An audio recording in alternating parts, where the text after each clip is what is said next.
Hello साथीहरू, एसई 2082 को नतिजा प्रकाशन भइसकेको छ। अब यो नतिजा कसरी हेर्ने भन्ने सन्दर्भमा एउटा सानो भिडियो चाहिँ बनाएको छु।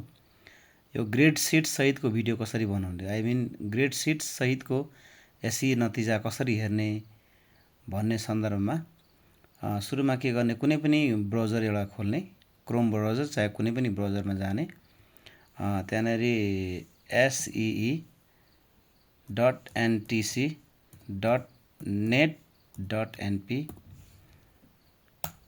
मा लगइन गर्ने। त्यो लगइन गर्ने बित्तिकै अहिले चाहिँ सर्भर डाउन छ, त्यही भएर यहाँ केही पनि देखाएन।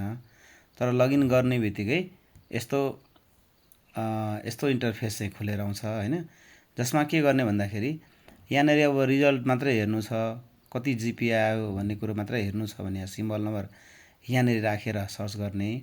तर ग्रेड सिट सहित हेर्नु छ भने यहाँ ग्रेड सिटमा जाने, ग्रेड सिटमा क्लिक गर्ने बित्तिकै यहाँ अहिले सर्भर डाउन भइरहेछ।